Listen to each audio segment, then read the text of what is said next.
Never stop, I'll get it if I want it. Gotta make to myself a promise. I won't quit, keep going till I got it. I won't give up till I'm on top. Yo, no, I ain't the type to give up. If I do something, man, I do it till I get what I want. I turn a business out of nothing into something I love. I got a poker face, but honestly, I'm not one to bluff. I flip a switch, never miss, man, I always stay up. Don't let them see you, bitch, always have a plan to stay tough. This life ahead of you ain't easy, it was built to be rough. But that's what makes a personality, is tragedy, bruh. So keep your head on your shoulders. Now we ain't out here moving rocks, we out here moving boulders. Now we ain't getting posterized, we out here making posters. And we ain't got nothing to hide, we move forward like soldiers. You better wake up for the pay stub, or you'll pay up. Don't make love to the game, bruh, fuck the game up. Change up, rearrange stuff to your greatness. Same us for the way up, play the game, bruh. Never stop, I'll get it if I want it. Gotta make to myself a promise. I won't quit, keep going till I got it. I won't give up till I'm on top, yeah. Welcome everyone to the show. I'm your host, Don Vic. This is the place where you find new talent, new faces, and upcoming stars here live on the show all the time, folks. Welcome, welcome, welcome. Today we got a great show. We got two guests coming on the show. One's been on the show a couple of times before. He's back again with another friend, which is an independent filmmaker by the name of A.J. Bennett. Been in the business for 20 years. He is co-founder of RDE. We'll find out exactly what RDE stands for. Okay, folks? And we'll also find out where he's going with his career and what he is planning on doing today. All right, folks. So before I bring him on the show, I want to thank everybody that supports the show. YouTube, you already know the vibes. Facebook, yeah, I know the vibes. And everybody around the world that tunes in and show the love, y'all know the vibes. All right, so folks, also big shout out to the Pagan TV series, Desert Fiend, Skate to Hell. Big shout out to you guys, cast and crew. You guys are phenomenal. Also big shout out to my good friend, model, actress, and talk show host Bree Brooke. Big shout out to her. She'll be out in New York in September for a big fashion show that I should be attending in September. We out there, we're gonna turn up and show out. You know what I'm saying, folks? I'm trying to tell y'all something. You be turn up all the time. Everywhere I go, I turn up. You know what I mean? Also, big shout out to Marine as well. Linfield. She's won some awards. She's going to travel to do some of her singing from state to state. This woman is killing the industry right now. Okay. Also, Donna Lee Hastings, also a great actress, producer. She's also killing the industry. She's all over the, the internet with new films coming up and everything else that she's doing. Oh boy. Raymond. What's up, Raymond? What's up? What's up? So, folks, here we're going to bring my guest on, Gary Choi, martial artist, also stuntman, and AJ, the filmmaker. Okay, so here comes AJ. What's up, AJ? Hey, how's it going? It's going, brother. Thank you for coming on the show. Of course, very excited. Thank you for having me. No doubt. And here is Gary Choi. Gary, what's up, brother? Thank you so much for having me back, brother. This is great.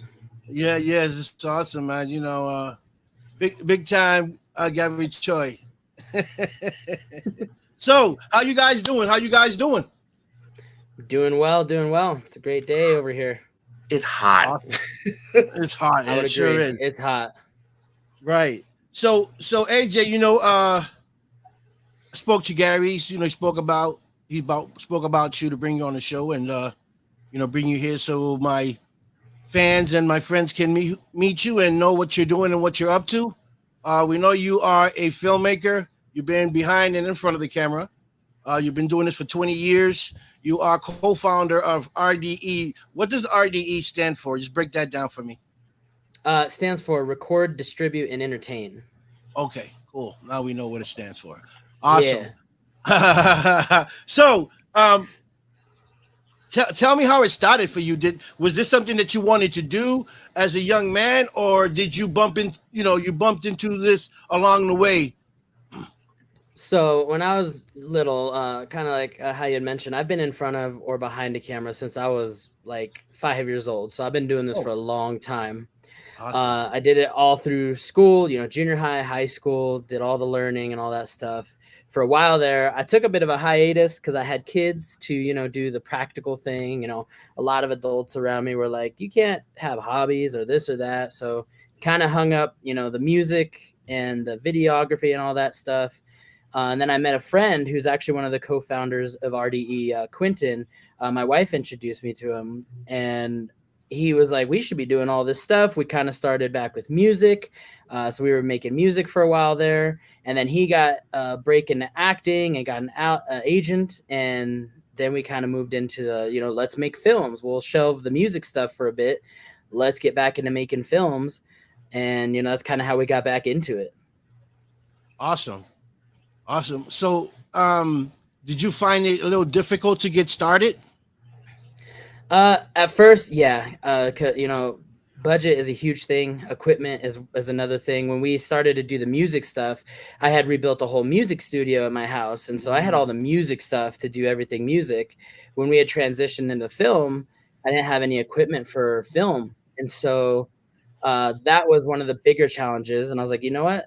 I have a phone. I know what I'm doing, with education wise with my brain. Let's make a couple things on my phone and see what we do.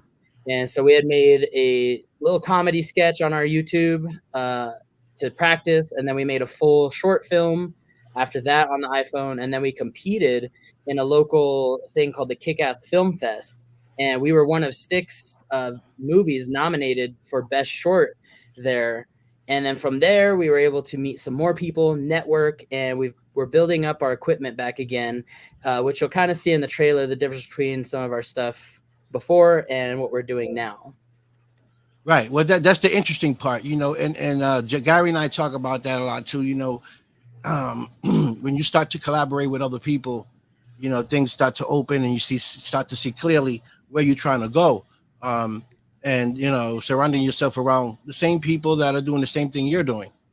Yeah. So that's great. So tell me how, because we do have a clip here, one of your films, which we're going to play in a little bit, so you can kind of talk us through what's going on there and the name of the project and stuff. So how did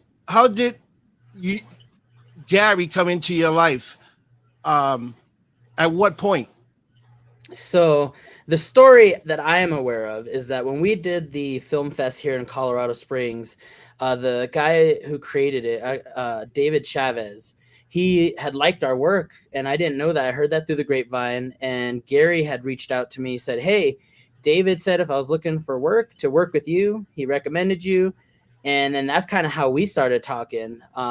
So from my knowledge, that it kind of came from David Chavez recommending Gary to us. And then I met Gary, and I think we hit it off pretty quickly. That's awesome. We're chilling. Amazing. We're vibing. Yeah. It's amazing how things work, right? How God put people into your life, and, it's like a puzzle. And then you start creating off that. Yeah. And that's the good part, because once you find the right people to work with, then everything else falls into play. Everything seems a little easier now. Exactly. And that's what I tell everyone that tries to get into the filming industry. You got to know people that are doing different things, so that whenever you decide to do something, you have the people to reach out to that can help you put a project together. Good exactly. people. So and that's kind of like what I do. I know so many actors, directors, and producers that have been on my show, and out of 50 that's been on my show, I can probably work with a few of them. That right. I know that we get well, and things will go good, and we can get it done. So, how many films have you done so far? Because you've been in the industry for like 20 years. So, yeah. Is there any other films besides the one we're gonna show here in a few minutes? But from the stuff we've done with RDE, where I finally decided to do my own stuff with my wife and Quentin, we've only done, we've done the comedy sketch, we did a psychological thriller, and then we did the competitive one with the film fest. So altogether, RDE has put together 3 films recently. A lot of the stuff I did before, I wasn't collaborating enough with the people I worked with. I wasn't smart enough, and I didn't retain a lot of my footage. Like, I have some minor things from high school that I did for the broadcast there, but unfortunately, I wish I retained more of my work from previous stuff, which is why I'm glad I'm doing it on my own now, so we could have our own log of footage. Right. Okay. So, it's always starting is always the hardest part, because you got to find the right people, you got to get the right equipment, the sound man, the camera guy, the producer, so I get it, and this is why I got, guests like you to come on my show and see how you do it and what you go through, so that I can apply some of that to me when I get ready to do my film, to make it easier for me. I get all this input, and I make it work for me some way, somehow. So that's why it's always good to know people and talk to people and get knowledge, because everybody works different. Every director, even though it's the same job, everybody does it different. So it's always good to know how you do it, how you perform behind the camera. What is that? What do you look for? Okay, so what do you look for when you're behind the camera? What makes you get those perfect angles? So for me, it's kind of been a very controlled process. When we first started RDE, it was just myself, my wife, who is our producer, assistant director, and basically everything else I don't handle. And then we have Q, who's one of our lead actors, and he's one of our talent scouts as well. Between us three, we had a really controlled crew with how we did things. I was behind the camera, directing, writing. My wife was there helping me with everything, keeping the script in order, keeping the set organized. And then Q was just there delivering like the madman he is. That dude is super talented. And so when we started off small and kind of made a name for ourselves at the film fest, we started to say, okay, let's expand a bit, but we got to expand correctly. If you have too many cooks in the kitchen, things are going to get discombobulated. So how do we make sure that the people we bring on are also wanting to make the same menu that I'm writing up and that Elena's helping put together and that Quentin's helping put together? So we had branched out to people, found, a boom mic operator. We found a couple PAs that helped out that were super amazing. And then we've put together what I like to call our Avengers of actors. So we went from having about 2 actors that are like fully working for RDE. Now we have about 9 that I'm just like are rock solid, and you'll see them all in Seraphim, but they are, as I call them, our Avengers. That's awesome. That's great. So tell me a little bit about this film you're working on now, the clip that we're about to show in a few seconds. Yeah, of course. So this film that we're working on now is called Seraphim, and it takes place in the John Wick universe after the 3rd movie. What we've been trying to do is just make something that's a passion project. So I've been working on trying to talk with Lionsgate to get the rights to use it so we can monetize it. So currently, it's just a passion project we'll put out there for free for consumers to see what our team does. And so with this film, we had an original script with original characters. We didn't want to recast somebody to play Keanu Reeves' character because in the 3rd film, things happen. Not going to spoil it on the show if you haven't seen it. Things happen, so we didn't need a John Wick character. So we have all new characters in this world created by Derek Kolstad, navigating the troubles of that universe. That's one of my favorite actors too, I agree. Yeah, Keanu is amazing. I don't think there's anyone better than him currently. No, I agree. I would have to agree, Gabby, with you on that one. He's just amazing when he does the film. Remember that film when he's John Wick? He's super disciplined too. Oh yeah, I seen 1, 2, and 3. He spent months just mastering his craft, getting to know the style, the fighting style. I mean, he's all work. He's amazing, and he's on point too. Like all his stuff is on point. So you can tell he put in work. So my friend Kara says, learn what you need, leave what you don't. Exactly. And we have kind of learned that process through this one, that's definitely true. Yeah. So, it's a great feeling when you're putting something together and then you watch it come to life. you know. Yeah. And you sit and eat wherever you at a theater, at your house, on the screen, you whatever it is, and you're watching your work. It's a great feeling knowing that you accomplished something and now the world could see it. And so where exactly are you trying to take your film? Like what level were you trying to sell it to companies, or are you trying to get budgets to do a feature film, a real big feature film? Like, what's the plan there? Currently we don't have too much. We're trying to biting off more than we could chew. We want it to be kind of a local thing and push it nationally if we can. Best case scenario, talks with Lionsgate goes well, we get the rights and can show it at our local movie theater or any other movie theater that would like to have it for showings, and make some money off that to do our next project, which we already have lined up and we're excited about. But trying to keep that independent spirit live. We're not really trying to be taken by a bigger studio or have our movie bought by a bigger studio. And we really want to keep the heart of what we're doing in that independent realm. So that way all our next films going forward are made in the way we want them to be made. Right. I agree to that. You have to have some type of control over it. Exactly. Because it's your vision, and you see it a certain way. And if you get to sell it to someone, they might switch it around and now you don't see what you wanted to see. Right. So to you, it's not completed. Yeah, exactly. You know what I mean? So I get it 100%. And I think that's going to be my route too. I mean, I'm in the process already of writing. We already wrote it. We're just breaking it down, breaking down characters and adding certain things to certain characters before we start writing the story. But it's gonna be amazing to also know that I can put something out there the way I want to and see it the way I see it, and just kind of get the feedback from the people that are watching and see who can be on the same boat. Exactly. How many people think like I'm thinking and believe what I'm believing, and it's crazy. Yeah, and it's beautiful when you find that kind of harmony at a smaller level. Yes, it is. And and then connecting with the right people and talking to the right people, you never know where that's gonna go. You never know where it's gonna go. So and that's my thing, distribution. You got something good going on, try to get in distribution deal, send it to these people, say, hey, I think I got a hit here, check it out. You know what I mean? Tell me what you guys think, and let's sit down and talk over it. Exactly.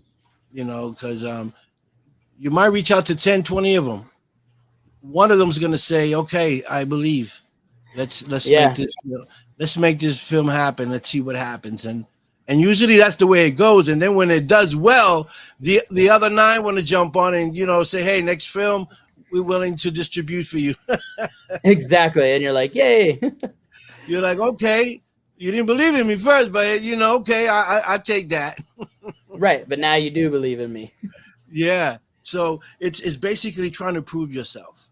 This is why you got to put in the hard work. Put in the hard work and let people see your talent. Precisely. That's exactly it. Okay, so this clip that I'm about to show here, you want to tell us a little bit about this clip before we show so that people can understand what we're showing them? Yeah, so this is the teaser trailer for Seraphim, the film we are currently working on. We haven't fully wrapped production, but we have wrapped a few of our actors in it. But I wanted to give our fans, the people that have been supporting us in the community and now beyond, a taste of what they're going to see with Seraphim. And so I put together this little teaser trailer just to show what it's going to look like and the feel of it. Okay, cool. So yeah, folks. So I'm about to play the trailer. Check it out, and leave a comment. Then tell us what you think. Give us some feedback. 1 second. Hey, I'm supposed to be. You know what separates our organization from the rest of the world?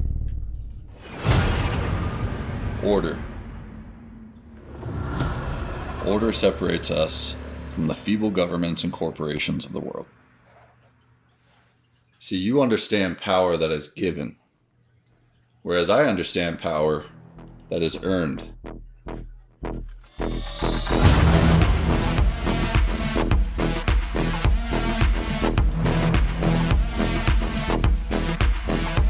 Hey, I'm supposed to be the best.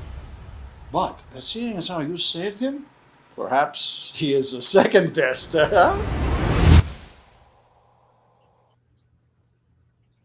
That's great. I like that. Thank you. Thank you. Yeah, I love that. Alina says none of this world would be possible without the amazing stunt team and rising star stunt team. Yeah, very true. I agree. Thank you so much, Alina. You're awesome.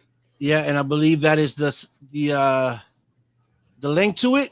To not sure what link that's in. Do you know that link? What that link goes to? Not too sure actually, but okay. I'm sure it's somewhere very helpful for people to know something. Yeah, right. Amazing enough, that was actually my wife there making sure she gets props to Gary. Welcome, Alina. Thank you so much for that.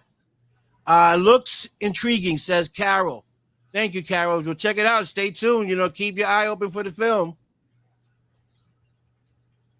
Get after it, AJ. You can see the comments, right, AJ? Yeah, I can see them popping up. I love it.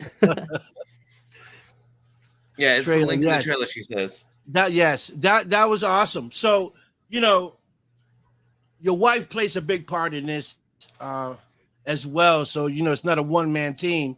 How did she get involved in it? Like, what made her want to be a part of this? Because usually women do the opposite of what we do. They say, man, you don't know what you're doing. Keep it moving. I think that's the beauty of, having her, as my partner. She has always been on board with whatever obsession or hobby I'm going into. And luckily, this one's turning into something beyond a hobby. But where she falls in is, I always tell people, we are the perfect mix of left and right brain. So where I'm like the huge dreamer, imagination, coming up with these stories, she definitely helps ground it. And then she says, all right, this is how it will work. Exactly. As Isaiah just said, she's the boss. And we have a joke where she says she's the HBIC. She's the head bitch in charge, which, sorry for cussing on the show, but that's very true. She allows me to go find the shots, be behind the camera, help direct, and she's making sure the set is running perfect and everything's going according to plan. She's keeping our actors happy and fed, as well as the crew. And then she comes in and she's like, hey, I got to keep you on track with the script. She's helping me with the shot list. So she does produce. She's a great producer. She's amazing at what she does. Yes. Just like she said, everything wouldn't happen without Rising Star Stunt. I agree with that sentiment with her. I don't think our productions would be as organized and as efficient as they are without her. Like, me and her definitely make quite the dynamic duo, I feel like. And then adding the team that we have underneath us, and, Quentin helping us, find all this talent in the Springs. Like, we are building something that is just so unique, I think, especially being on set behind the camera. It's something I feel that is very unique to our team. Right. And it becomes a family. That's the beauty of it. You work with these people for so long, they become family. They become a part of you, so that's the amazing part, I think, about, this industry that we're in. You build a bond with certain, actors and producers, and, a lot of women are very good at keeping things in order, and if that, your wife does a great job at it, obviously. And keeps everything in place. You need that, because if you're just directing, you can't be focusing on keeping, the fly dates and who's coming up next, whose scene is next. It's just too much for a director to do the producer job or co-producer job, whatever. I think that I think a producer should focus on the producing part of it. The director should just focus on directing the part of it, so that way there won't be no mistracks, you know. Exactly. And while I'm sitting there figuring out the shot or finding, the right lighting for something, she's over there making sure everybody's in their spot. And like, if something's Teamwork. going, if something's going awry and we have to switch gears, she's like, give me 5 minutes. And then she points us all where to go to redirect everything and get back on track. And it's just, it's insane how it works. That's awesome. That's awesome. So, what do you find difficult of being a director? What's the difficult part of it for you? For me, I would say it's, ensuring that everybody is feeling like they have their piece in it. So I think something that's very different for me as a director and, cinematographer on set, and as well as with my wife when we're on set working together, is, ensuring that everybody has a say-so while always making sure that our vision is coming through. I think, a lot of the industry is, when they get actors, they say, okay, go where I need you to be, and then be quiet till I say action and do my lines. And I think kind of fighting that culture a little bit is what I found difficult, because where I love my actors saying, hey, boss, what do you need? Where do I need to be? I love that. But it's also sometimes when I say, hey, what do you think? I have noticed sometimes it's like, I'm unsure. And so I think building that idea that we are a team and a family, like you said, and we're all pitching in without changing the bones of what we're making can be difficult at times, to fight that stigma that's kind of created that anybody above actor has the only say so. Right. I agree 100%, because for me, when I've been on sets, thank God that the crew, the team, the director was laid back, and because that's how I want to do mine. I want to be able to have the idea, but also, see your idea or my actor's idea. I say, AJ, I want you to do this. This is how I see it. But then you might say, okay, let's do it like that. But I got another idea. How about if we add this to it? We say, okay, we're gonna shoot them both and see which one looks best, and whichever one goes better, we'll go with that. Or you might ad lib. You might have a small role, a small sentence, but in your head you can say, well, okay, I can say this and then say this afterward and do this, and it'll make it more realistic. And so I like the director that gives the actor the chance to speak up about the idea that they have, because it could be better or maybe not, but at least is a chance that he can make, what the idea that the actor has might make the scene look better. Right. Exactly. And that's the beauty of, I think, staying independent, is when we're running the camera, it's not costing us dollars. I can say, I've had actors come up, hey, what if I try this? I'm like, you know what, let's try it. If it doesn't work, we'll just go back and do that. Or like even pre-production, prepping for a shoot. I remember one of my favorite moments, Gary and us were strangers essentially, but we sat there at we were at this cheerleading gym practicing the stunt stuff, and we had all ended up in this little huddle like, okay, we need to figure out the timing for the camera and the movements for this finale fight that's going to happen. And we all, had a different idea of how it was going to go. I definitely had my idea in my head when I wrote it.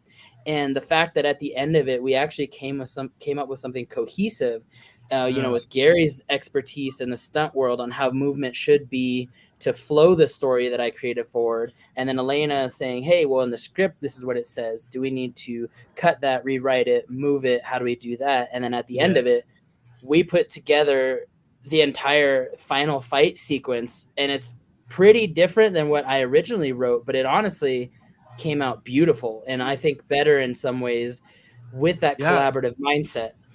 And I agree, AJ, 100%. Your wife says the same thing here. And that's the type of director I want to be.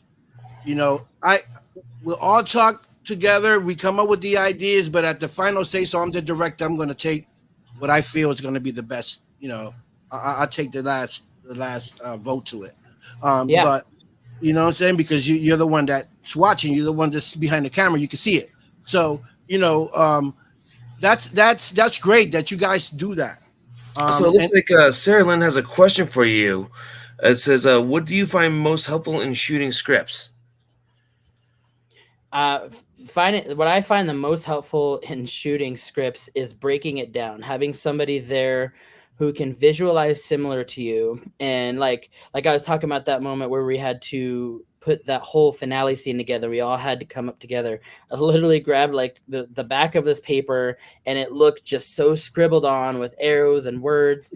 But when you're sitting there together, putting it together, using that script, it's easy to go through the script and say, okay, this is what this moment's going to look like on camera. And then what does that movement from there look like going forward into that next part of it? And so I guess to answer the question back to that is just have people there who are willing to help you write it out and visualize it. So that way, when you take a script, even if it's not your script and shoot it, have that visualization and movement ready to go. So when you hit record, it's like a symphony. Right. I agree 100%. You know, Sarah's actually a writer. She's a novelist. She's a writer. Good friend amazing. Of mine. Yeah, she's you know, she is one of the writers for the TV series that I will be playing in sometime late October. She's a great writer, along with my other friend Denise Pons. But you know, but you see how, you know, they ask everybody asks questions. It's always good to ask questions. Yeah, it is, you know.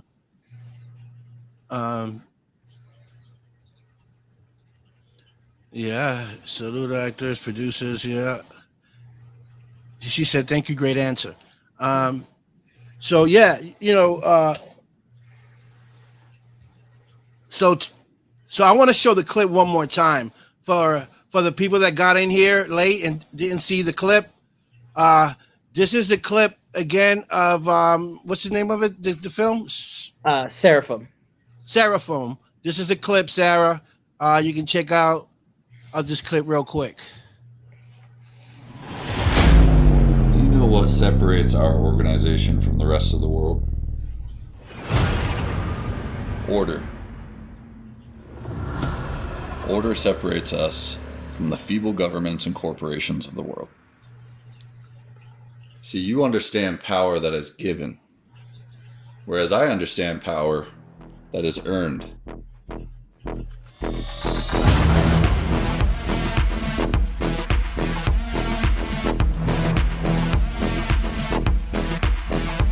Hey, I'm supposed to be the best. But seeing as how you saved him, perhaps he is the second best. I love it. It's just shot so good. You know, the clarity on it on the film is so clear. It's so dope, and the shots, you know, the angles you used were phenomenal. Great angles. Thank you. And great lighting. You know, because that's important too. The lighting. And I appreciate all of our cast and crew who, I mean, they're used to it for the most part, sitting by while I'm sitting there running around like a madman, trying to put the lights together. I'm doing some color science over there with gels. And then I'm like, all right, we're ready to go. It's amazing when they're patient, and a lot of them understand that, which I love. You know, the famous line is hurry up and wait. Yeah, definitely. Yeah. You have to be patient. You know, yeah. I learned that the hard way when I was an extra. Okay. Yeah. But what I love, yeah. And what I love too, you know, I try to do on set too, is, you know, they're sitting there, they're hot, they're in clothes that they don't normally wear. So when we get the shot and I've set it up, I'll show them a little bit afterwards. And then that feeling of when they're like, dang, that looks good. It just warms my heart, and I could see that smile on their face. And then I feel like for them, they're like, okay, it was worth being patient and being here for 12 hours on this set. Right. And so let me ask you this. Do you like to work with the writer on set or no? So that's a simple one, because I would say yes, because I am the writer. So being the writer of the film, that's kind of easy. So yeah. What's the advantage of having the writer there on set for you? For me, I guess I'll answer this, if in if I'm working in an external capacity, if I'm not the writer on set, I would say having the writer there helps, especially if we have a scripty as well, keeping us in line with that script. Having the writer there allows us to stay on target and accomplish the scenes that we need to, as well as if there's any changes to dialogue that happen on the fly, they can keep track of that or ensure that it still flows with the story as a whole. Because sometimes, even with collaboration, we come up with an idea, refer back to the script, and it's like, okay, this may actually change this further point or changes something we've already done or said in the past. So having that writer or script supervisor there really helps us make sure that the world is cohesive and that everything flows from beginning, middle to end. I agree 100%. I've had directors that have said no, they don't like the writers because they're like too bossy. No, this, no. But it all depends on the writer. On their personality. Because that's why I think that working as a team, as a family, makes it so much easier for the director. Yeah. And the writer. Me personally, I agree to have the writer there, because say I'm an actor, right? Because sometimes you get a script. Say I give you a script. I say, okay, AJ, here's the script. Read it. This is the character, right? Now you read it in your mind. You create that character the way you see fit, right, to that script. Right. Then you might come to me and say, okay, Victor, here's the script. This is my character. So I said, let me see the character. And I'm saying, well, that's not how I see it in my head. Right. You see what I'm saying? So now I'll say, okay, how do you see it? Show me how you see him so that I can switch up the character real quick, because I already know my lines. So that's why I feel as though it's important to have the writer there, because you might have the character and they might tell you, okay, well, he's a mean character, he's a selfish character. You build them, but then you go show them, they'll be like, well, no, I see him different. Right. So that's why I think that having the writer there on set, just watching things and might say, you know what, AJ, you did it good, but try doing it like this, or change your face structure like this. Kind of like mold you into that character she sees and kind of like help you get through that scene the way she sees it. Or he sees it. And like going, talking about that too, like the family aspect of it. One thing, coming back to this point here after a tangent, me and my wife really like to build that family aspect. And so with a lot of the actors and crew, we were like feeding them, having them over for like lunches and dinners just to meet them and hang out and get that feeling. And through that, you build this kind of camaraderie and trust where, as the writer and director, there were a couple times where I had the idea of the character in mind, but actors would come up to me and say, hey, I think this is how it should be. And I'd say, okay, let me see what you're saying about this and let's try it.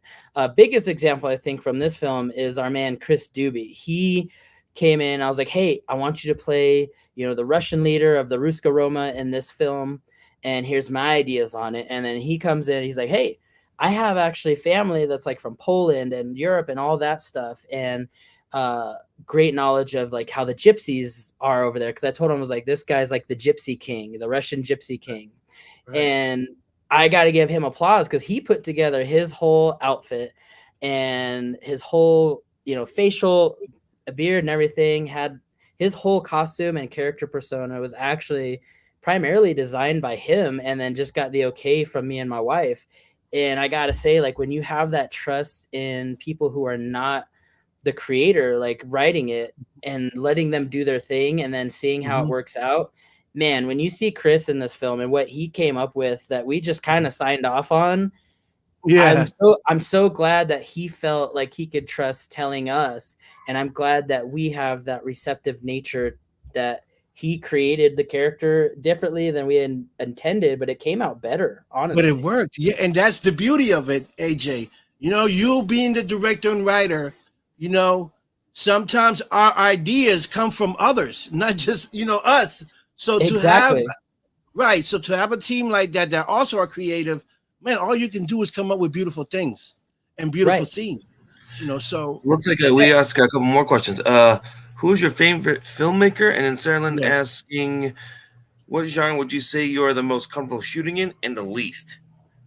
Okay, that's good. I would say to go back to Sarah, since I don't see her question on screen, I think my most comfortable genre would be thriller, psychological, and horror, those type of things. So those definitely are where I'm most comfortable writing and shooting, is those mind-bendy or scary stuff, which, actually our next film after Seraphim, we've already announced, is going to be a horror film that we're going to be doing. And so psychological thriller, horror, those are my bread and butter. And so going into action was really fun and challenging. And I'm so glad that we brought Gary on, because he gave us a lot of insight that we didn't have initially in how it could be done. And our principal actors who did the stunts with him, they agreed, like, having this extra knowledge of somebody who's been doing this and bringing together the knowledge of writing and shooting that we had, it was just so beautiful to come together with Rising Star Stunt Team and Gary to do that. And then to answer the other question, my favorite filmmaker by far is probably Christopher Nolan at the top. And then next to that, probably be Mike Flanagan. I love the way that they make their stories. They're cohesive. They're interesting. They use a lot of the same people, which is, referring back to how I call our actors the Avengers. You're going to see a lot of that from us. We've found our team, and they're going to come in and you're going to see their faces a lot similar to how Mike Flanagan did Haunting of Hill House, Bly Manor, The Fall of House of Usher. We want to have people who we know can perform and knock it out the park. And for those of you who may be cinematographers out there, my favorite cinematographer is Roger Deakins. I love Roger Deakins. He's a huge influence on me and the style that I do with lighting and shooting. Cool. So after you finish this film here, what's planned for Plan B? Plan B is actually our horror film. And I have a poster for that. If you want me to show you it, I can. Yeah, you can pull it up. Yeah, pull it up. Do I just do that through slides, or how do I? How you did the video? Yeah, I think you did through slides. Perfect. Let me get that up for you, and that way we could talk about that a little bit. Sure. Let's do this. But honestly, while he's in that, working with AJ and his wife, for my team at least, is probably one of the better experiences, especially with my newbies. And normally, when I have newbies working with me, it's always a, communication, who's going to, how we're going to work. But with them, it was very effective, very simple. AJ let me play within the realm that I need to play in and work with how I could. And the Quentin, great guy. He was, there was a few areas where, like, look, I need you to be less of this, more of this, and all the guys were just trying to complement each other's skill set. We were trying to really build towards their ability versus just, how it needs to be done. Which, because AJ and Elena are just so awesome. They're like, yeah, that makes sense. We're going to run with this instead. Okay. And that's the beauty of, connecting, and working together, is that you can make it that easy. And the more easier it is, the faster it gets done. Exactly. I'm gonna believe it or not, we filmed almost all the major fight scenes in one single night, and that was like at least 4 or 5 separate fights. We were just running through that thing. Wow. And that's the way it should be. Exactly. And having Gary there help us make it as smooth as it was, and being so, receptive also, which can be scary sometimes, made it so much easier as well to just go in there and do it. Like he was saying, we went in there, we shot, I think we got the stunt stuff done Friday to Sunday, and we were up late, but we got it all done with minor hiccups, I would say. I think the biggest hiccup we had a Karen try to yell at us for no reason, and even then that didn't slow us down. Yeah, I remember that. That was funny. They tried to shut us down while we were on public streets that we had already checked how to have permits and stuff like that, but she was not happy that we were out there doing our stuff. But we did our thing, and we made it awesome. Yeah. So who's your sound guy? Who's your sound guy? In what aspect? Music or like vocals? Vocals. So I will handle the sound, but our boom guy was Jordan Jackson, and that guy was amazing. He was such a trooper. Like honestly, with him being on set as long as he was on his feet as long as I was with the camera, and he took direction so well, and he had worked on other projects prior to ours. And so when he came up and people told us, "Hey, you should work with Jordan," I was like, "All right, let's try it out, and we'll see how he does." And he came in, rocked it, did his job, took all the instruction that I gave him, and helped us get some great audio. Right. That's great. That's great. So, I love horror movies as well. But I'm big on action movies. One of my favorite filmmakers is Clint Eastwood. Nice. Yes. He makes some great films. Okay, something popped up here. Let me see. Oh, nice. There it is. Yeah. Nice. So this will be our film that we do after Seraphim. Okay. And this is going to be a horror film, correct? Yes, this one will be a horror film that we do. Our goal is to finish up Seraphim end of February with the premiere and getting it all out to distribute for people to watch on YouTube. And then after that, we'll probably start putting together and organizing shoot dates for this film that we would love. Our goal is to release it Halloween timeframe. So it's right around that horror season. Nice. That's very nice. I can't wait to watch it. Both of them, because it's with me, if it looks clear and it looks good and interesting, I watch it. You gotta catch my eye first glance, and then I look into it and see if it's interesting. Because I know that how I like to watch movies. If the first 5 minutes catch my attention, I'm watching it. Yeah.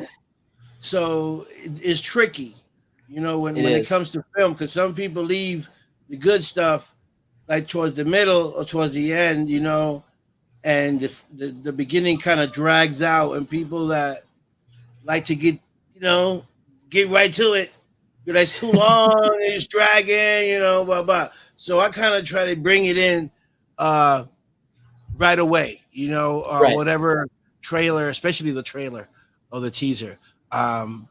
That's big. That's like one of the major things that needs to be done correctly to get the people to want to watch the film. You know what I mean?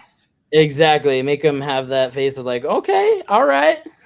Yeah. And ask the questions. When is this coming out? When can I see it? Where do I see it? Because it just looks so interesting.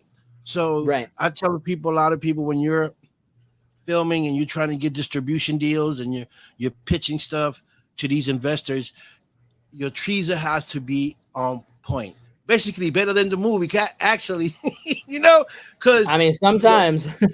Yeah, because the investors want to, they want to see, okay, if they're like, I want to see what's next, then you're on your way to something. Exactly. I want to see what's next. That interesting. It's interesting. I want to see what happens next. And when the investors are talking like that's looking kind of good, Yeah. Yeah. So, who else helps out besides your wife and Gary? So right now you're basically, you guys are working together, but kind of like building the team as you go. Yes. And we had always talked about expanding and adding people, but one of the things we said is we want to add the right people. Yeah. Savage said, what would you say was your most successful project so far? I would say, in terms of what got us noticed and helped us get people to network with and had people emailing us to be on the next project, it would probably be our film that we did for the Kick-Ass Film Fest. We had 72 hours to shoot it. They gave us our genre and our things we had to hit that were absolutely necessary. And we shot that going from Friday morning, had to be turned in Monday morning at 9 a.m. And when that came out and was in the circuit for that film fest, that is where I feel like we had the most people asking who we were, how could they work with us. And so in terms of that, of how it expanded us, I would say The Trick, which is on our YouTube page. It's called the Trick. It was our submission for the film fest. Right. I think my most successful project so far would probably be the Bang Bang Betty series that we did. It's currently on Tubi. So Bang Bang Betty 1 and Bang Bang Betty 2, both were directed by Alex Huang out in California. And both of those were sort of like a crazy whirlwind adventure for us. You said Bang Bang Betty? Yep, Bang Bang Betty. You can see them both on Tubi. Bang Bang Betty 1 and 2? Yep, and like I said, those were crazy. The first one we did that in under a week. The second one was a week and a half where we had to film everything. And then there was one day we did nothing but all the warehouse fighting and everything else. So we had an entire shootout where you had to make my team of stunt guys, which is about maybe 4-5 guys, and we had to make them look like an entire military unit over 20 guys storming through. So it was pretty nuts. Right. So Gary, for you, being on set, showing the actors some of the stunts, it must be exhausting for you because you constantly have to show one character, and then the other character, or is it just one character that you work with? I jump around. I do a lot of things. I mean, you can ask AJ. Yeah. Honestly, for Seraphim, it really came down to us having a lot of communication and us talking so much. I mean, I was on, as soon as he was done with the script, I was already on top of it, working on it, developing, the fight style and everything else. And I was sending him videos back and forth of, what it would look like, what it could look like, getting his approval, what he didn't like, what he did like, explaining how things could move. And then, the same guys I had do the previs, which stands for pre-visual. It's like just, a teaser of what it could be. I had some of those guys come out with me, so they knew how to help the actors get into that fighting position. So it made it easier. So while Quentin would be working with 3 guys, I would be working with another 2 guys on their fight. So we could constantly just keep rotating and, we could maximize on time. And honestly, it just really helps to have a team of people that I can trust, and I can be like, I don't have to worry. You guys got it covered. I'm going to work here with AJ. Or sometimes, it'll be me pulling AJ's side with Elaine and be like, hey, what do you think of this angle? What do you think of this angle? Can we move this way? Can we go this way? Or he would tell me, hey, we can't go this way because there's a wall here. I'm like, okay, so we need to flip it this way. Okay, the fight's going to progress all the way down this way. It's like, okay, can we turn it this part? It's like, okay. So it's really helpful to be able to just have some people that I can just talk to continuously and trust. Right. But okay, so now I'm thinking as you're talking, when you're making these stunts, and some of these stunts, you're kicking a guy, he's going through a wall. I mean, or you slamming him on a table or against the wall. I mean, is there any injuries at the end of this? No. If we do it right, there's no injuries. If we do it wrong, there's a lot of things that go wrong. So the biggest thing is we have to stick to what we agreed on. No last minute polls, no last minute, anything. We got to stick to what we want. If we want a specialty shot, then we got to plan for that later. So stunts is where we have to have a very clear understanding, unless it's, a generic fight, And what I mean by generic fight, it's like, okay, if it says, Quentin's character is going to mow through these guys with quick little gunshots. Okay, then we just go one, guy shots up, boom, shoot. One guy shots up, boom, shoot. And it's now at that point, it's just me and AJ sitting here going, okay, we're just going to film this, we're going to film this, we're going to film this, and we're done. But a lot of it, when we do the bigger things, we need that time to practice. We need that time to figure things out. Especially hand-to-hand combat. that must be really difficult. You know, when you're fighting and you're blocking and you're punching, and you know that must be really difficult because there's a lot of thing going into that. Where people got to remember. I don't find it difficult, but that's just because I was raised in that was Just my you. world. Yeah. So most of my guys they're also from that. A lot of So a guy like AJ comes in, he needs to do a fight scene. So like it took my guys to do one of the previous fights from start to finish. It took them maybe about 2 hours, and then another 45 minutes to clean it up and record it, and we sent it. And it took a little bit longer for the actors to get, because they're just not familiar with those movesets. But once I got there and was able to explain it, show it to them in person, then we just went like light speed, because they were able. Yeah. Because it was like, oh, you move like this, you like to do this. Okay, we'll just change and modify it to be closer to your body way. Right. Like James, made him look like AJ had an idea to make him look like one way, but by the end he became like a freaking Terminator juggernaut style. Yeah. Well, that's a little bit better of a character play. So let's have fun with this. Exactly. Sarah, to answer your question, in terms of scripting the fights, it's easier for when the moves are drafted on the first round. So Sarah, for that one, it really depends.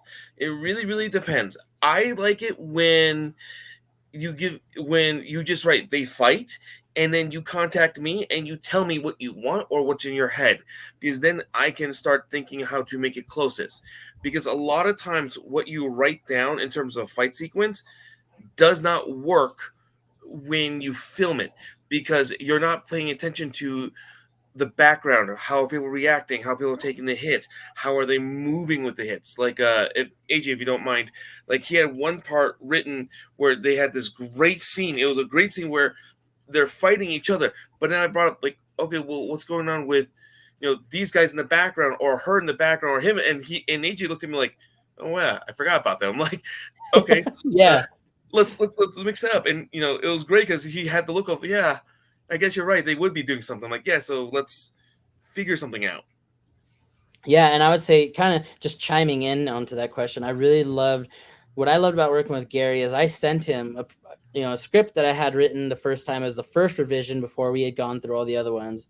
And I was like, hey, this is what it looks like. And then he would contact me and do just that. Like, hey, this is where this wouldn't work, or this is where it could be inconsistent, blah, blah, blah. I was like, all right, let's roll with it. I'm not married to any of this. All I know is that I've seen Gary's work. I know he can make great fights, so let's make it work. And I think by the third revision, it was funny. I had actually taken out my description of the fights, and I said, fight to be as choreographed in the script.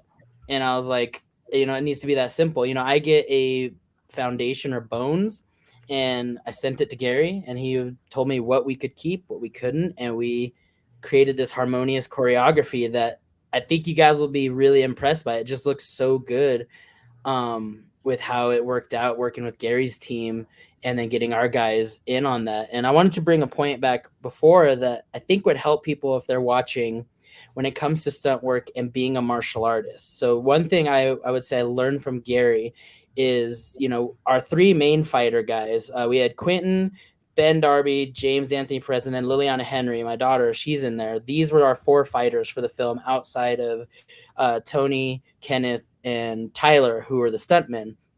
And the three guys, Quentin, Ben, and James, they have martial arts backgrounds. They're martial arts or military, one of the two. And so they're great, excellent fighters, and they have great physicality. But what we learned is there is a difference between knowing your forms in martial arts and knowing what movements make sense for cinema. And when Gary came in, I'm very happy that our actors were receptive, because once he said, this is why it makes sense, and this is why you're moving this way, even though as a martial artist, it may feel different, narratively, it made so much more sense. And it actually looked better than if you just told two martial artists, I need you to spar on film. It really is a dance more than it is a fight, if anything. And I love that Gary came in and was like, hey, it's good that you guys have martial arts training, because it will be helpful in getting the movements, but here's how it has to be different for film. And when we did that, it clicked for them, clicked for me, clicked for our stunts, our stuntman, which who already kind of knew it, but our actors. And when it came together in the end, when we filmed it, man, the dance looked so good. And yeah, and bringing this up, our youngest actress on set is our daughter, Liliana Henry. She learned all the stunts from Gary and his team, and they were so good about keeping her safe, fighting grown men, being 10-year-old girl, making sure it was badass. yeah, exactly, which I won't give too much.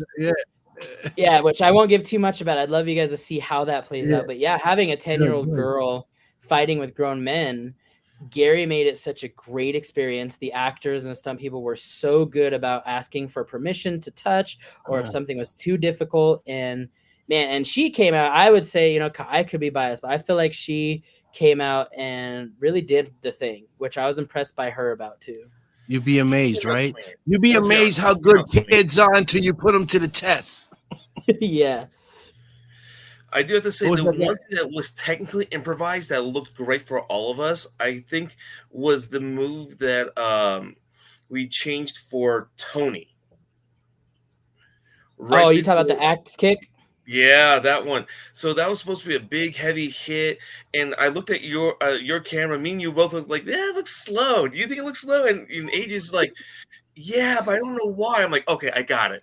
And I go up to Tony, like, Tony, how do you feel about this? And Tony's like, I got an idea. I'm like, okay, hit me with this idea. And he tells me, I want to do an axe kick. I'm like, okay. The problem with an axe kick, if you do traditional style axe kick, it's up and down. It's like an axe. Right. But he's like, so I'm like, okay. Let's add a flair to it. So I'm giving you these little, and I'm not going to describe it because you guys have to watch it. And he does it, and he comes out screaming, like top of the lung, just screaming, and then drops this thing. And me and AJ are like, yeah, okay, we like that. And it's like, well, that's the one. And then can we do it one more time? And Tony's like, oh, okay. And the second time, and the only thing I'm going to reveal in this one, he brings up even higher and faster than the first time, and we're both like, yeah, okay, we're keeping this one. This is the one we like. Right, like what the heck? Like the first one was great. It was still like head level. This one was like even higher than his head. And we're like, how? And mind you, he's fighting in the, like in John Wick attire, which is, those nice suits. So we're just like, huh, you got pants that can stretch. Imagine that, huh? Pants you can stretch. That's good. So man, when it's coming to AJ's daughter, she came out swinging, bro. It's like no fear, wanted to try everything, wanted to do everything, and it was great. Not a lot of kids have that confidence. A lot of times when I'm working on set and there's kids on there, a lot of them want to do it, but they're so reckless that it becomes a problem. With her, it was, she kept her head in the game. She took instruction well. If she didn't understand it, Elena would explain it, or AJ would explain it. It's like, cool, okay, I don't have to worry. I don't have to do this part. I'm gonna let them take over. There was very little favoritism towards her. I'm not gonna lie. So, they treat her just like any actor. So she'd be like, "Well, I want to leave because I'm not needed." And then AJ would be like, "No, we may need you because we may catch you in the background, or no, we need a sight line, or no." And she was a trooper. She went, "Okay, I understand." You know, 20 minutes later, she'd be like, "Oh my God, can I leave you?" And we're like, "We're still working on the scene." And she's like, "Okay. Fine." Yeah, she'd be like, okay, I'll do it. I got this. They were like, you do got this, girl. Don't you worry. Yeah. And so actually, Gary, what I could do, because it doesn't reveal too much, I can actually I could show just the axe kick, just so he can see it. If you could, because honestly, that was such an amazing thing that both me and you were like, yeah, we love this. Yeah, so I could share that little bit just so people can see what we're talking about. So let me go ahead and get that. I'll get that going up here in just a second. Harold Garcia's asking you, when does this movie come out? So our goal is currently end of January, beginning of February. What we're currently doing is we are working on getting a venue for our premiere, because we're going to premiere it here in Colorado Springs for everybody to watch. Once that happens, then it'll be on YouTube for everybody to watch after that. Okay, so I got a clip here, AJ. You want to talk about what this clip is before I play it? What scene this is? Yep, so this clip right here is just what me and Gary were talking about earlier. We had the stunt guy. He had a certain move he was going to do. He was going to shove our lead actor, and then we watched it on the monitor. We were like, this feels kind of slow, just like he said. What could we do differently here? And then Tony came in, and he was like, let me throw this crazy axe kick that forces Quentin's character to run backwards away from this fight. And so that's what this short clip is of that. Okay, cool. Here we go, ladies and gentlemen. Better than this.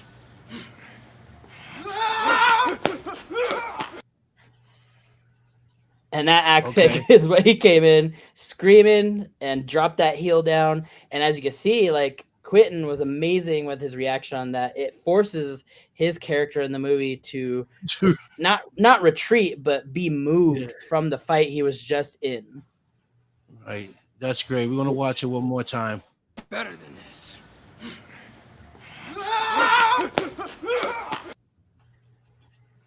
Yeah, that's a serious over his head. Yeah, that's a serious kick. That kick could hurt somebody. Yeah. For real, that kick is dangerous. I seen it in UFC. That kick ain't no joke. Okay. Yeah, and that's the beauty of what Gary does with his stunt people and like us filming together. Is that's exactly how it feels. Is it's like, oh, that's a dangerous kick, but on set, it's like nothing bad should happen as long as everybody hits their mark and moves the way they're supposed to.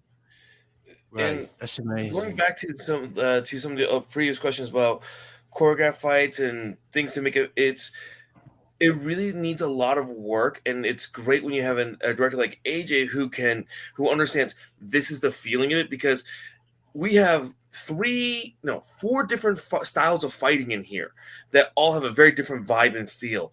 And like the one the clip that we just saw is very frantic, very high energy, very messy, but yet at the same time it's really cool. But there's another fight that's between 2 of the leads. It is just playful but serious, and it's got its own unique vibe that you don't see, and it's like, okay, that's really cool. And then we have another fight that we did another day. It's just it's raw, it's dirty, it's quiet. It makes it feel like you're in a video game going around, the warehouse style thing. And then then we have the one where it's just very dramatic, that has like his daughter in it, and you feel for her, and you're looking, it's like, oh yeah, that's not a pretty thing. So it's really cool when you have a director like AJ who has a very clear idea, and then he's communicating effectively with me, where we have all these different variations of it. So it's not just a fight for fight's sake. It's not just violence. It's actually a part of the world. Right. It's art. I look at it as art. So and I think the one between the 2 leads with Ben and Quentin, I think, is your favorite, right, AJ? Yeah, that's definitely one of my favorites. The way it plays out, especially narratively, once you learn some more information through the film, that fight just has a different feel to it, because it's like there's just this tension that exists there, but also a respect at the same time. And it's just crazy narratively how when you watch the film and then get to that point, you totally understand why it's not 2 people just trying to rip each other's heads off. Because in the same sequence as that is happening, we have that happening elsewhere. Not to go into detail so you guys can watch it, but happening elsewhere in that same moment, there's literally someone trying to rip someone else's head off. So there's kind of a balance to that, where you have this respectful fight and this fight where someone is just out for destruction. Wow, that's a must-see film. I'm already, waiting for it. I'm already waiting for it. It sounds interesting. So anything else you want to tell the viewers? Actually, I was gonna say, if you actually can make it to the premiere, it's really cool, because AJ has a lot of really cool things he actually has for everyone. Yeah. Can you talk about that a little bit, AJ, please? I can, yeah. So we're having a in-person premiere here in Colorado Springs. The main thing I think Gary's talking about is for the VIPs who buy the VIP ticket, which is on our. Well, I can send you the link for that. You go to that, see all the different packages. When you get the VIP package, it comes with a replica John Wick gold coin that they use for currency in the film. That's full metal and gold and just beautiful. We're also going to do a t-shirt for everybody that buys a VIP package, a signed poster by the entire cast, and then they get preliminary seating too. So when you show up as a VIP to our event, you get to choose your seat first before anybody else who just has a standard ticket. And then that involves also you get access to the after party, just the VIPs, just the cast and crew. And so you get that VIP package. You are hanging out with us solely at the end of the night as well. Can you show them the coin just so that people can see it? I don't know if I have one with me, actually. I have it put away right now. Really? Because the entire time during shooting, man, you were flipping that damn thing out the entire time. Well, he put it in the safe. He put it in the safe.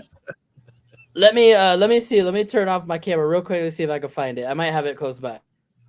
Sounds good. Sarah, yes, I have an IMDb profile. Just look up Gary Choi IMDb. There should be only 2 or 3 other guys with my same name, but you'll recognize me from my ugly mug. Yeah. Yes, Sarah. You can find his IMDb, Gary Choi, CHOI. Oh, wow. That's awesome. Boom. I love that. Wow. Yeah, so anybody that buys a VIP package, it comes out for the premiere, will get one of these. It's full metal. It's beautiful, shiny. This one's a little jacked up because, as Gary was saying, I had this one that's mine in my pocket, playing with it the whole time, just kind of for good luck for our set and everything.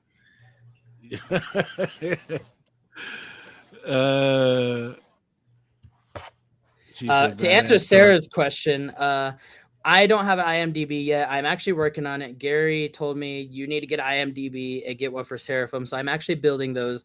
I'm happy. I'm going to have those done by the middle of this week. Building one for myself, my wife, our daughter, as well as the Seraphim page. So Gary pointed us in that direction. I'm doing it in the middle of it. And then we should be all official by the middle of the week. Cool. So I just want to show this other thing here. This is what's coming up for 2025. That's the next horror film that they're working on. So you guys stay tuned for that. And again, I'm going to show the clip one more time. You know what separates our organization from the rest of the world? Order. Order separates us from the feeble governments and corporations of the world. See, you understand power that is given, whereas I understand power that is earned.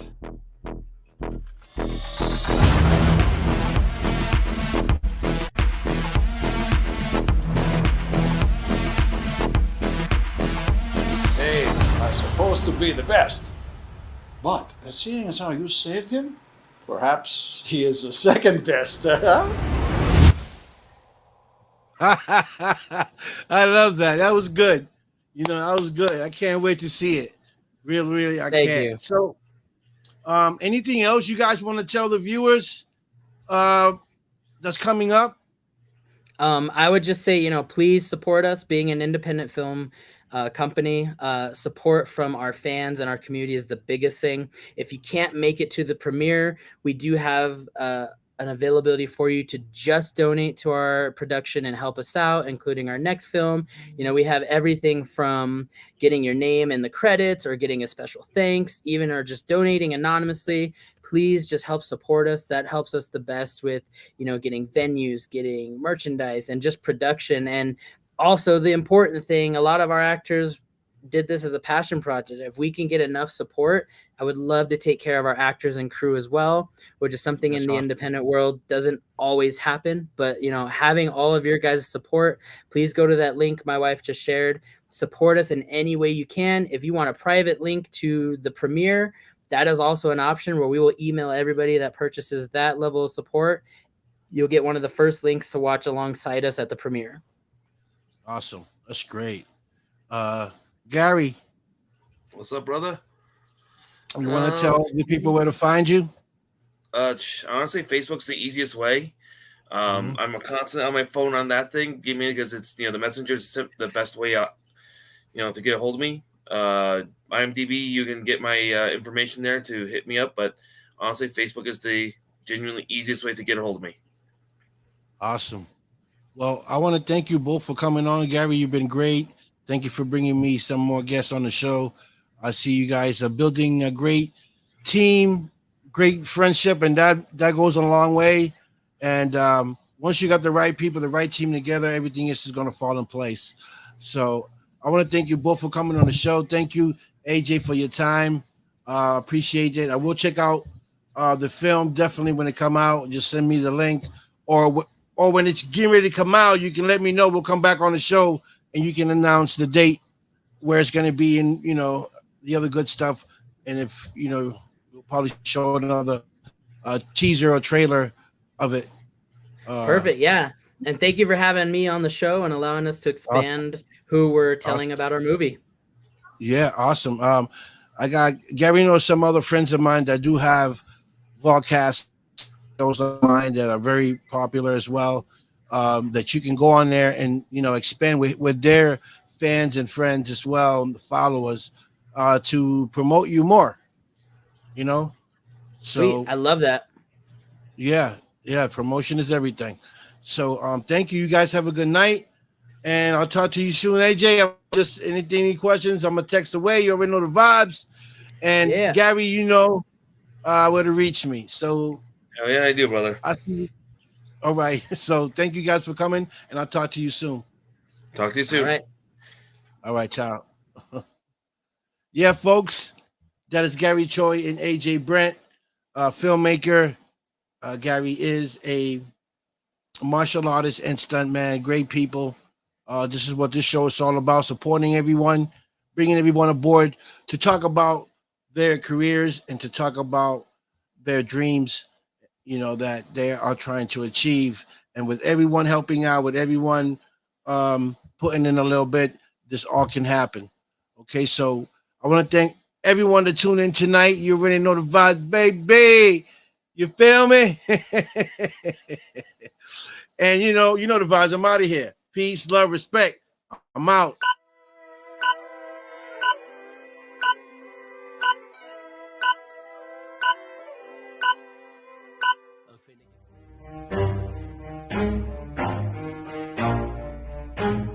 Never stop, forget it if I want it. Gotta make to myself a promise. I won't quit, keep going till I got it. I won't give up till I'm on top. Yo, no, I ain't the type to give up. If I do something, man, I do it till I get what I want. I turn a business out of nothing into something I love. I got a poker face, but honestly, I'm not one to bluff. I flip a switch, never miss, man, I always stay up. Don't let them see you, bitch, always have a plan to stay tough. This life ahead of you ain't easy, it was built to be rough. But that's what makes a personality, is tragedy, bruh.